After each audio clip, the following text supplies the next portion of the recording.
В поисках завещаний купцов Ефремовых в республике стартовала программа «Путешествуем по Чувашии». Школьники в ходе двухдневного тура путешествуют по старинным и загадочным достопримечательностям нашей республики. Одна из экскурсий в Национальном музее Чувашии – изучение известной династии купцов Ефремовых. Свое путешествие ребята начали с Чувашского национального музея. Здесь основное задание – найти ответы на вопросы о семье Ефремовых, внесших вклад в развитие и Чебоксар, и всей республики. Ключи к вопросам среди экспозиций. Где-то ответы прятались в интерьере купеческой гостиной, а где-то подсказки можно было найти на старинных снимках. Мы сейчас проходим квест в музее национальном чувашском про купцов Ефремовых. Нам дали листок с вопросами про Ефремову.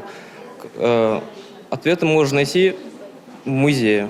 Дети увлеченно рассматривали витрины. Каждый не только искал ответы на задания, но и узнавал для себя что-то новое и интересное.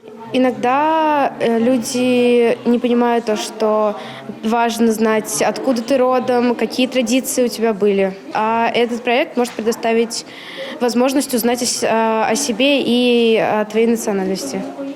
Далее дети прогулялись по бульвару, носящему имя Прокопия Ефремова, а потом зашли в его особняк. А еще нашли главную разгадку – девиз купцов Ефремовых, который они завещали чувашскому народу. Не дремли, не обижай, не плашай. Это была фраза семейная. В Чувашском национальном музее больше половины посетителей – дети. Квесты и интерактивные экскурсии – одно из направлений работы. В следующем году, в год счастливого детства, они планируют увеличить и количество экскурсий и придумать новые, чтобы заинтересовать школьников. Мы будем работать больше уже на объединение детей, на более массовое участие в различных мероприятиях. Ну и, конечно же, будем расширять наши занятия, особенно если учитывать то, что на следующий год Чувашия войдет в маршрут «Многоликая Россия», и обязательным точкой посещения у нас, конечно же, будет вышитая карта России.